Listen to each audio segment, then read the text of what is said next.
श्री संघनाथं नेमा सुजातं गुरो त्वदीयं शरणं प्रपद्ये चरणे नमामि शरणं प्रपद्ये चरणे नमामि। आराध्य देव श्रवण भगवान महावीर को वंदन। परम पावन आचार्य श्री महाश्रवण जी के चरणों में वंदन विराजित मनुष्य के चरणों में वंदना।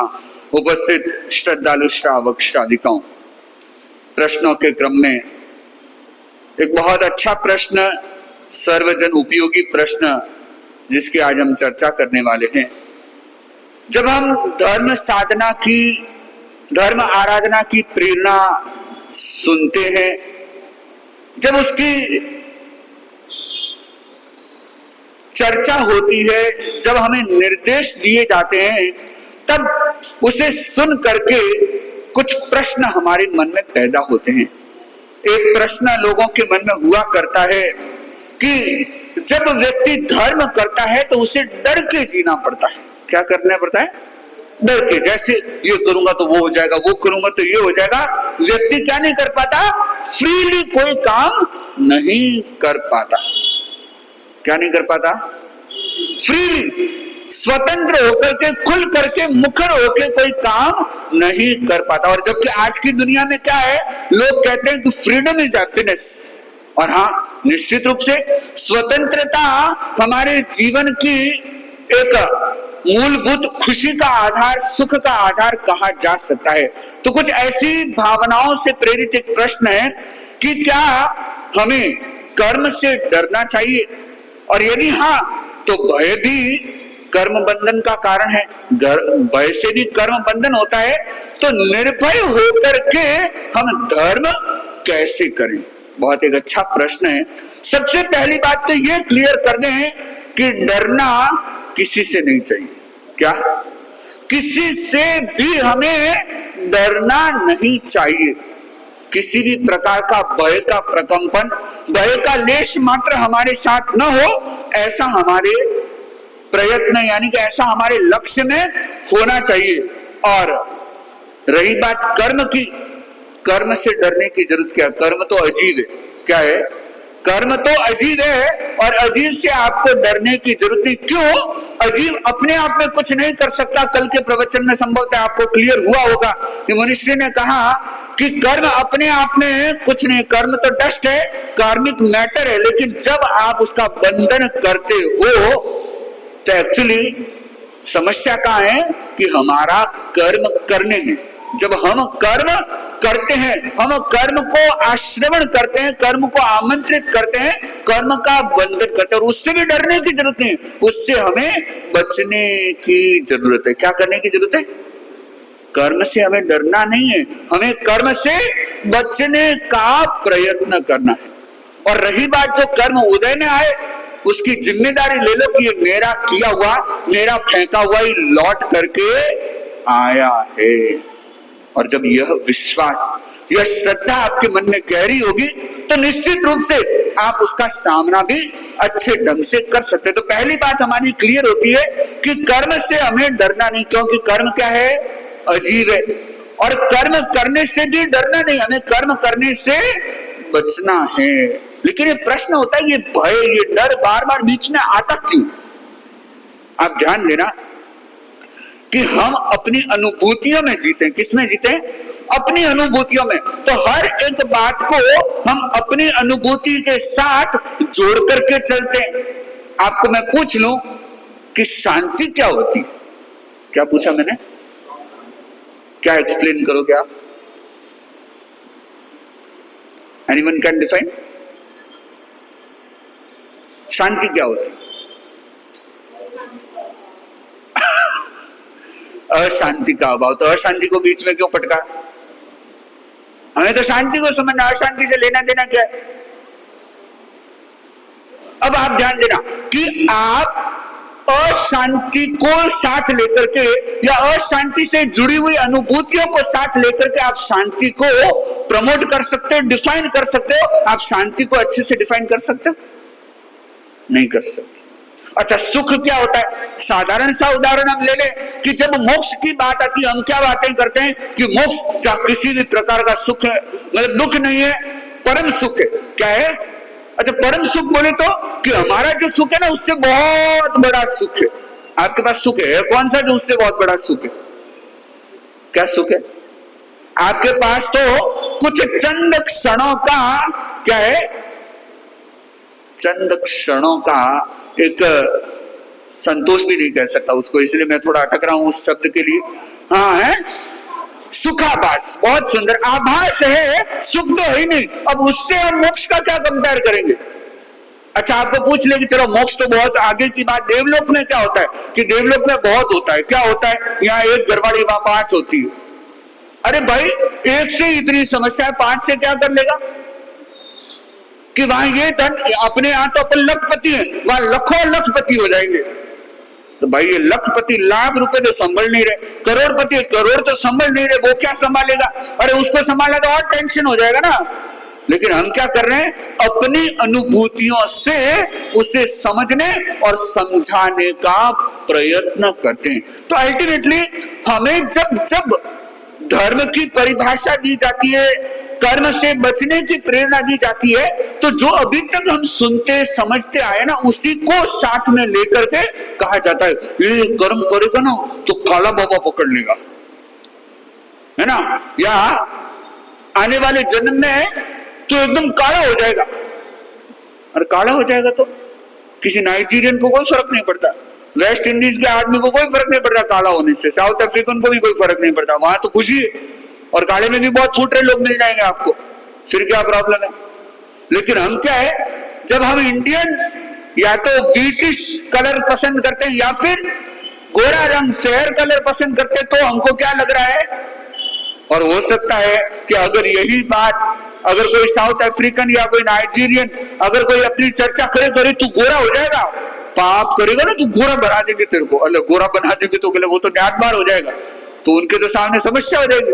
तो हम क्या कर रहे हैं? किससे तुलना करके समझा रहे हैं? डर से तुलना कर रहे हैं। अच्छा, वो समझने भी हमें जल्दी आता है क्या? मैं आपको, हालांकि संभावना नहीं है, फिर भी अगर मैं प्रयत्न कर भी लूं कि मोक्ष क्या है, देवलोक क्या है, शांति क्या है, परम सुख क्या है, आप उसको समझोगे ही नहीं। क्यों? आपकी अनुभूति नहीं। तो ऐसे ही धर्म करना चाहिए, कर्म नहीं करना चाहिए, ये बार बार डर हमारे द्वारा घुसाया गया। क्यों? क्योंकि हमारा जन्मों जन्मों का अनुभव, जन्मों जन्मों की जो हमारी एक्सपीरियंस की जो स्टॉक है हमारे पास है, वो कौन सी है? डर की है। अभय की तो स्टॉक है ही नहीं। स्टॉक किसका है हमारे पास? भय का। इसलिए हम भय के उदाहरणों से समझते हैं और भय के उदाहरणों से समझाते हैं। आप पनिशमेंट से ज्यादा डरते हो और प्रेज से ज्यादा खुश नहीं होते, है ना? तो बहुत सारी चीजों से आप सोच लो, छोटा सा उदाहरण लो, मोक्ष की बात छोड़ें, एक बार एक तरफ रखें, धर्म कर्म की बात एक तरफ रखें। आप लोग, बहुत सारे लोग हेलमेट लगाते होंगे, लगा देना। किस लिए लगाते हैं? भारत में हेलमेट लगाया जाता है, अरे फाइन तो बाद की बात है, रिश्वत देने से भी बचने के लिए। फाइन तो तब लगता है ना जब रसीद कटती, रसीद कटने से पहले ही अपन तो सेटिंग कर लेते कि चाय पी लेना, अरे वो 50 भी नहीं देना है, इसके लिए हेलमेट लगाता है। बचने के लिए कौन हेलमेट लगाता है? तो हमारे अंदर सुरक्षा की तो भावना ही नहीं है ना। तो धर्म करे और अभय की भावना से करे, निर्भय होकर के करे, ये तो है ही कहां। हमने अपनी सोच के अनुकूल बना दिया कि हमें डर का जो अनुभव है, डर के साथ जो हमारी एकात्मकता है वो बड़ी गहरी, इसलिए हमें डर से तुलना करते हैं, डर से समझते हैं और डर से समझाने की कोशिश करते हैं। और वास्तविकता में जो लोग करते हैं ना, बड़ी हिंसा हो जाएगी, पाप लग जाएगा, वो एक्चुअली में पाप से भी नहीं डरते। चलो पाप से भी डरने लग जाओ ना तो भी भला हो सकता है। हम लोग पाप से भी नहीं डरते। हम तो किससे डरते हैं कि अगर पाप करूंगा तो दुख आ जाएगा। हम तो क्या है, झूठ बोलने से नहीं डरते, कौवे के काटने से डरते हैं। वो एक कांड, मतलब वो एक गीत सुनाया करते थे, झूठ बोले कौवा काटे, काले कौवे से डरना, मतलब हम किससे डर रहे हैं? झूठ से नहीं डर रहे। हमें डर किसका है? आपको कर्मादान करने का डर नहीं, आपको नरक में जाने का डर। आपको झूठ बोलने का डर नहीं है, आपको आपकी बदनामी का डर है। तो झूठ बोलने से बच रहे हो, सच बोल रहे हो, किसके लिए? सच के महत्व को जान करके नहीं। हम ये ज्यादा सोचते हैं कि अगर झूठ बोलूंगा, पर्दा फाश हो गया, एक दिन गड़ा फूट गया तो जीना मुश्किल हो जाएगा। उस मुश्किल से डर के आज हम थोड़ा संभलने की कोशिश करते हैं। यानी कि उसके अंदर भी क्या है? उसके अंदर भी वही है कि हमारी घृणित, हमारी नकारात्मक अनुभूतियों से जुड़े हुए हम उस सकारात्मकता के रास्ते पर बढ़ना चाहते हैं। थोड़ा मैंने उल्लेख किया फ्रीडम का, है ना? आज के टाइम में फ्रीडम को माना जाता है। बहुत सारे लोग कहते हैं कि एक आदमी जो त्याग करता है वह तो दब करके मन मसोस के करता है, लेकिन जो भोग करता है ना वो खुशी खुशी करता है। ये हमारी भ्रांति क्या है? हमने अल्टीमेटली तुलना किससे की कि जब फ्रीली व्यक्ति एंजॉय कर सकता है तो धर्म भी फ्रीली होना चाहिए। अरे आपको आश्चर्य होना चाहिए कि आदमी एंजॉय भी फ्रीली नहीं करता। आप अपने खुद के एक्सपीरियंस मेमोरीज में अगर आप जाएं, बैक मेमोरीज में, पास्ट मेमोरीज में, तो आपको पता लगेगा कि आपने जो जो काम किए ना, किसी के कहने पर किए, किसी को दिखाने के लिए किए, उसमें फ्रीडम का है। यहां इतने लोग बैठे हैं, आप लोग कहते होंगे ना ये फैशन है, ये ट्रेंड है, ये जरूरत है, ये क्या है, ये न्यू है ना, इट इज लेटेस्ट। हाँ, आप में से कोई बता दे कि किसी ने कोई लेटेस्ट चीज इजाद की हो तो मुझे बता दे कि वो ट्रेंड आपसे शुरू हुआ। जैसे कह रहे ना फ्रीडम, अरे वो फ्रीडम है कहां? आपने शुरू किया हो तो आपका फ्रीडम है, आपने तो क्या किया? फिर कैसे उसको फ्रीडम मानते हैं? वो भी तो परतंत्रता है, वो भी किसी के कहे कर रहे हैं, किसी के बताए कर रहे हैं, किसी के इशारे पे कर रहे हैं, उसे हम कैसे स्वतंत्रता समझ लें? लेकिन हमारा मस्तिष्क क्या है? फिर बात वापस में आता हूं मैं कि हम उसी अनुभूति में जीते हैं। एक दूसरे को देखा देखी की अनुभूति, वो हमारा सिलसिला बड़ा पुराना है, तो हमको वो करना भी क्या लगता है? स्वतंत्रता लगती है। आप में से मैं विश्वास के साथ कह सकता हूं कि कोई ना कोई व्यक्ति ऐसा तो मिल जाएगा जिसने एक त्याग अपने ढंग से अलबेला एक नया शुरू किया होगा, ऐसा तो मिल जाएगा। जैसे मैंने एक त्याग किया था, एक बार मैंने एक त्याग किया कि जैसे बहुत सारे लोग वो यूज करते हैं ना, कोई खाने की चीज कोई सैचेट में आती है, कोई ऐसे पैकेज में आती है, तो मैंने एक त्याग किया कि जैसे ही पैकेट खोल के खाई चीज वो पैकेट फेंकना पड़े, ऐसी चीज खाने का। अपनी ओर से मुझे किसी ने कहा नहीं, मन में प्रेरणा जगी, मैंने वो कार्य किया और बड़ी प्रसन्नता हुई। आपने भी ऐसे कोई त्याग किए होंगे। आपने छोड़ने की शुरुआत तो अपने दम पर की होगी, लेकिन करने की शुरुआत अपने दम पर की क्या? कोई एक काम बता दो मेरे को, इतने बड़े हुए आप, वो कहीं सीखा होगा, कहीं देखा होगा, या फिर क्या होगा कि वो चीज कहीं से इंस्पायर्ड होगी। क्या होगी? इंस्पायर्ड। यानी कि जैसे कोई चीज अपन लोग जब इंडिया में जुगाड़ लगाते हैं, जुगाड़ भी क्या होता है? जुगाड़ स्पेशल इन्वेंशन नहीं है, वो इंस्पायर्ड होता है। क्या होता है? हमने किसी को देखा कि किसी ने क्या किया है कि सरिये से ऐसे किया, चीज आसानी से खिसक गई, तो हमने क्या किया? सरिया नहीं मिला तो पाइप डाल दिया। इंस्पिरेशन ही तो है। हमने थोड़ी वो रूल दिमाग में आया, हमारे दिमाग में थोड़ी वो फिजिक्स या फोर्स का फॉर्मूला काम किया तो हमने लाके ऐसी कोई नई चीज शुरू की। नहीं, किसी ने पत्थर अटकाया, हमने पत्थर नहीं अटकाया, हमने कोई और चीज अटका दी। इंस्पायर्ड होते हैं। तो बात इतनी है कि ये स्वतंत्रता की सोच हमारी बनी हुई है। अब बात मुद्दे की कि निर्भय होकर के हम धर्म कैसे करें। तो आप सोच लेना कि धर्म के साथ भय की बात नहीं है, कर्म के साथ भी भय की बात नहीं। ये हमें कराया गया, ये हमारा था नहीं, ये भगवान की भी वाणी नहीं है।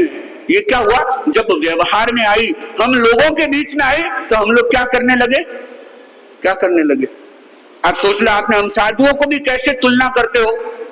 उदाहरण देना चाहूंगा मैं, कोई परंपरा या व्यवस्था पर प्रश्न चिन्ह नहीं लगा रहा हूं, या तरीकों पर मैं प्रश्न चिन्ह नहीं लगा रहा हूं, थोड़ी चिंतन की बात है। आप क्या सोचते हो, कई लोग है ना साधुओं को भी डिस्क्रिमिनेट करते हैं, ए बड़ा महाराज है, ए छोटा महाराज है ना, ए उपाध्याय जी है, ये आचार्य जी है, पन्यास जी है, जो भी जिस किसी परंपरा में, ये युगाचार्य जी है, या अपने धर्म संघ में देख ले, ये शासन गौरव, ये शासन श्री। आप देखो कि उनको एक लेवल पर आपने कभी देखा कि सब साधु है? कभी सोचा हम क्या है? और हाँ, मैं वापस बात कर रहा हूं, व्यवस्थाओं पर मैं प्रश्न चिन्ह नहीं लगा रहा, मैं बात कर रहा हूं सोच की। हम उस डिस्क्रिमिनेशन के साथ सोचते क्यों? ये हमारे अंदर भरा हुआ है, इसलिए हम उसमें भी क्या कर देते हैं, वो एक बात डाल देते हैं। आप घरों में भी देख लो, पढ़ाई लिखाई ज्यादा की, वो होशियार था, हम साधुओं को भी उसके साथ बोलते। लोग आकर के हमको पूछते महाराज आपके पास डिग्री कौन सी है? क्यों भाई, डिग्री दिखाऊंगा तो मानेगा मुझे, डिग्री नहीं दिखाऊं तो मानेगा ही नहीं। क्या किया आपने? अपनी बुद्धि लगा दी ना। तो हम धर्म के साथ अपनी बुद्धि लगाते हैं, इस परिणाम से हम धर्म करने से भी कई लोग डरते हैं, और कई लोग कर्म करने से डरते हैं, कई लोग कर्म भोगने से डरते हैं, तो कई लोग कर्म बांधने से डरते हैं। डर हमें भगवान ने नहीं सिखाया। भगवान ने क्या सिखाया मैं आपको बताऊं। 3 शब्द हमारे लिए बहुत महत्वपूर्ण है।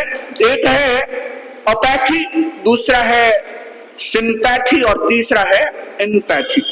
यानी कि एक ऐसा स्तर जहां किसी भी प्रकार की अनुभूति नहीं होती, अपैथी जिसे हम कह सकते हैं, संभवतः जिसके लिए शायद अनुभूति रहित कह दो या नकारात्मक अनुभूतियों से युक्त कह दो तो भी कोई आपत्ति की बात नहीं।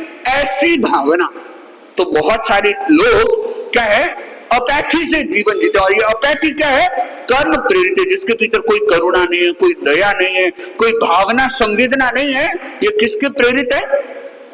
कर्म से प्रेरित है, उसकी अपनी नहीं। कर्म के कारण वो किसी के भी प्रति दयाहीन, दया रहित है। न तो अभय का भाव है, वो गुस्से के भाव में, क्रोध के भाव में, ऐसे भावों में है। और उसके बाद अगर हम बात करें, दूसरा आता है सिंपैथी।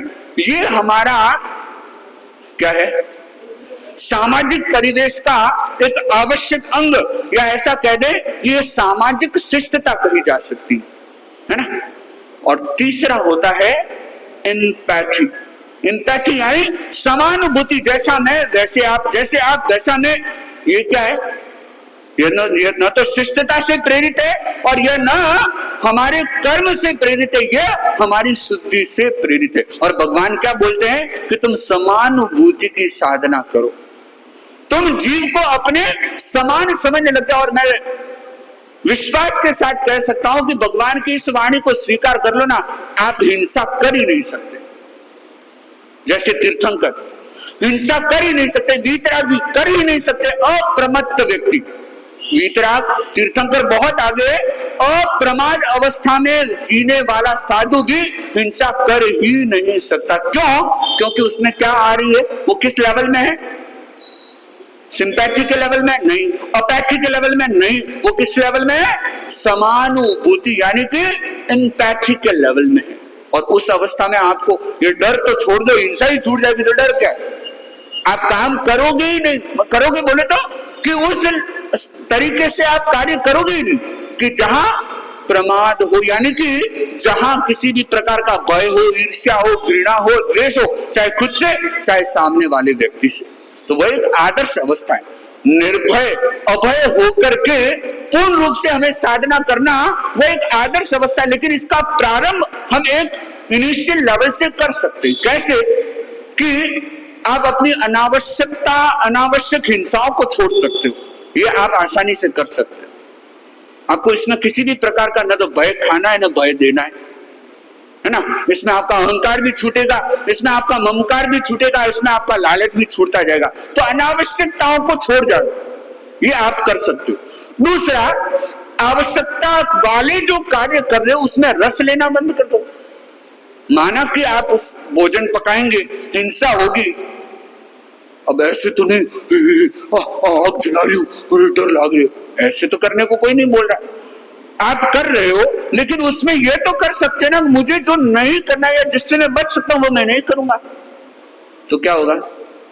जैसे एक उदाहरण, आज के समय में बहुत सारी चीजों को क्या किया जाता है, पहले स्टीम करते हैं, फिर स्टफ करते हैं, फिर फ्राई करते हैं, फिर वापस बेक करते हैं, न जाने कितनी कितनी।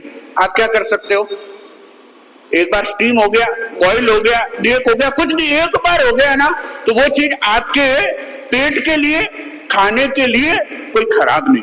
उससे ज्यादा मत करो, आराम से काम हो जाएगा। तो वहां डरने की कोई बात नहीं। तो आपके स्तर पर आप ये कर सकते हो। और अगर यह समानुभूति की भावना और गहरे चली जाए ना, तो हम क्या हो जाएंगे, अपने आप भगवान महावीर की वाणी के अनुसार उस अभय युक्त साधना में बहुत गहरे उतरते जाएंगे। मुनिश्री एक प्रसंग फरमाया करते, एक रूपक है हम सभी के लिए और प्रेरणा देने वाला, बहुत उपयोगी है। एक बार क्या होता है कि ये जो डिजिट होते हैं ना, 1 2 3 4 5 6 7 8 9, बस 10 तो आगे नंबर आ जाता है। डिजिट 0 to 9 ये 10 डिजिट्स होते हैं, बेसिक जो डिजिट। इन डिजिट्स के बीच में लड़ाई हो जाती है, और लड़ाई होकर के क्या होता है कि 9 है वो 8 को थप्पड़ मारता है, क्या मैं बड़ा हूं। 8 बोलता है कब 9 से तो लड़ नहीं सकता, वो क्या करता है 7 को मारता है। 7 किसको मारता है, 6 को मारता है। 6 किसको मारता है, बड़े को तो नहीं मार सकते ना, छोटे को मारता है। फिर ऐसे करते करते बारी किसकी आती है, 1 की। वो किसको मारेगा, लेकिन वो मारता नहीं, वो क्या तू मेरे पास आके बैठ जा। जैसे ही पास आके बिठाता है, वो किससे बड़ा हो जाता है, 9 से भी बड़ा 10 हो जाता है।